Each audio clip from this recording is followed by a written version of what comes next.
I did also pick up on this one here. I haven't watched it. North Miami police opening simulator to public.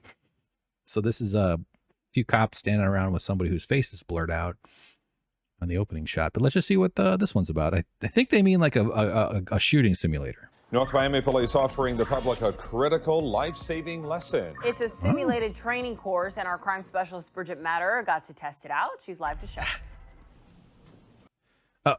Come on, Bridget. The North Miami Police Department, they use technology called the Milo range. It puts you through real-life scenarios that officers on the street may encounter, and we got the chance to check it out. Hell yeah. What you're looking at is the Milo Range Police Simulator, equipped with an interactive screen and training guns. Hey, sir, I need those hands back on the table, sir. Okay, these are, for those of you not watching, these are those like videos of guys looking at the camera, kind of like a video game with a gun that you like dudes jump out from the sides. I remember those old arcade days. So there's some fun times there.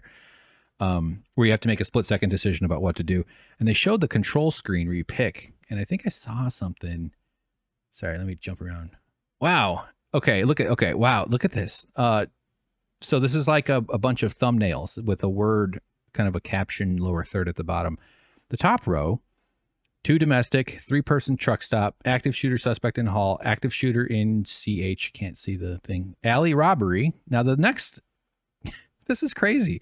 The next row, autism male in park, 2. What? That's in the police training? I mean, I want police to have vastly improved sensitivities around people who are neurodivergent. I'm autistic. Like, that's fucking crazy.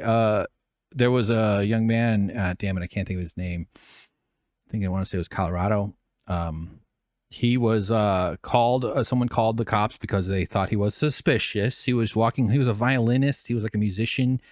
I think he was neurodivergent. I recall there being something about him saying he's introverted when he was, and the cops got up to him and it escalated. Violence was not happening until the police showed up and escalated it.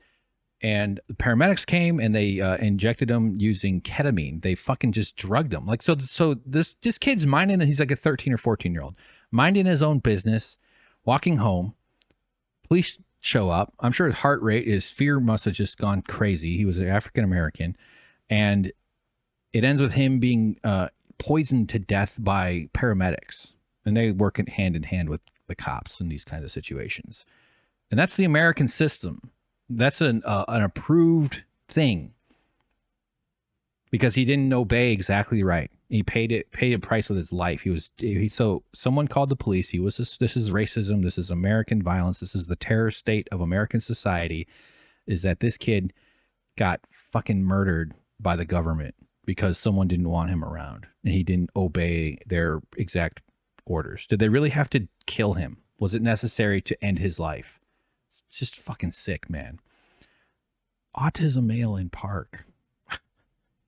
Within this, the other row, but rest of the row is bomber 2, cafeteria shooter, car stop 1, court disturbance. Wow, man, that is just wild. I get overwhelmed so fast. What a horror. There's the reporter doing her training, so she's getting ready to make quick decisions with her sidearm. On the table, sir. The North Miami Police Department uses this technology to keep their officers trained up. I went through several real-life scenarios, while another officer had the ability to choose the final outcome based on my performance. Here, a man shot through his hoodie. Oh my God, that's so fast. And this was a domestic violence. Like, the guy had his pocket in like his hand in the main pocket on his hoodie, you know. Wow. And so this is also the way that local news broadcasts fear out into their people, to the so much of local news is about reaffirming racial biases that are in the audience. It's really gross. Violence call, a distracting woman at the door, but in a split second, a man emerged and shot her. Whoa! Oh my God! Jesus Christ! There's blood on this. They even did blood splatter on the camera, like it's a fucking movie I would make. Look how much that is. Is that video Copilot? Jesus, what the? In debrief, the Milo range shows you exactly where the bullets went. You see where your shot went? Yep. You see where your next shot went? Dead center. As you're going on and as practice is going on, even in a heightened situation, you're acquiring your target. I'm like smiling because I'm, pleasantly surprised by this. Major Kessler Brooks says training like this is vital for their officers. Our hope when training these officers is that they learn valuable de-escalation techniques. Once a month.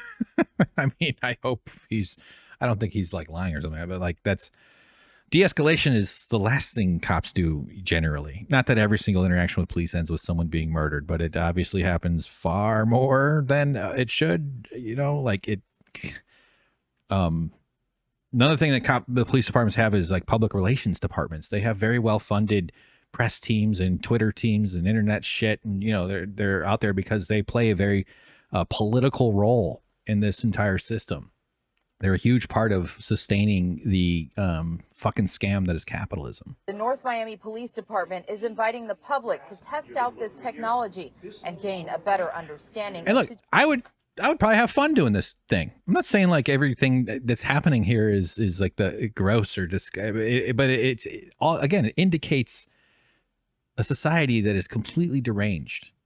This is on the local news. Situations officers are faced with. Where they can come in and see things from an officer's perspective. Wait a minute. Is the blood splatter? That's not what happens when it doesn't land on your eyeball. I mean, I get the point that he's making, but that's a little misleading. I get what he's getting at. I mean, and I understand the notion that, like I was saying, you got a gun is about the best way to fight someone with a gun. It's not, many of our founding fathers engaged in duels with ancient guns, fucking 1700s guns. They were like, some were killed. Not just the founding fathers, but like, it was a thing that people did back then, where disputes got settled via flinging small pieces of metal at high speeds at each other. Can we move on? Like, how is more violence is not going to solve any of the issues that we need to solve as a species to keep this fucking planet working the way it can for all humans. I know that there's no switch that we can flip, but man, this is fucked up. Let me try to get back to where that guy was talking. That's about it. Situations officers are faced with. Where they can come in and see things from an officer's perspective. They get to go through a similar type training and they get to make a split-second decision.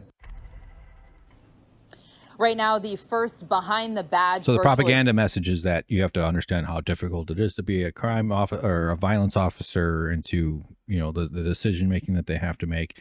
I don't, even if I could flip all the switches I want to build the socialist utopia I would like to.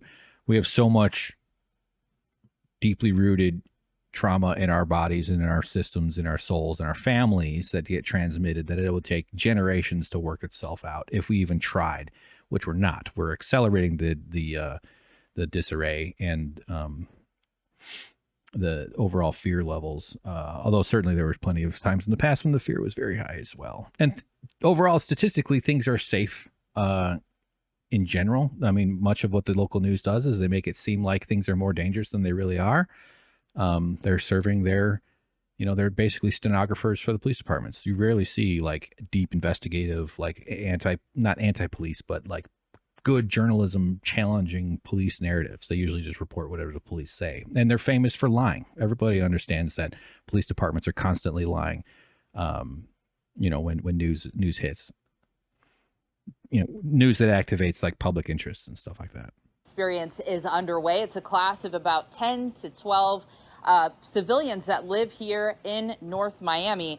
They should mix that video simulator with the golf simulators. So when a guy comes in with a gun, you gotta just take the driver and just whack him with a golf ball real good.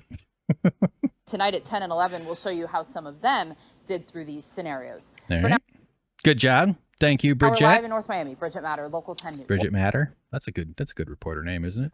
Yeah. All right. Well, that's all kind of horrible and depressing. I was getting nervous talking about the gun stuff because people just get so fucking emotional about it. Like no one's gonna. Don't worry. You'll be able to. Because the whole idea, like the whole point I'm trying to make, is that people equate violence with safety. And preparing for violence is a way that Americans can feel safe. And that is an incredibly damaging way to design and operate a society.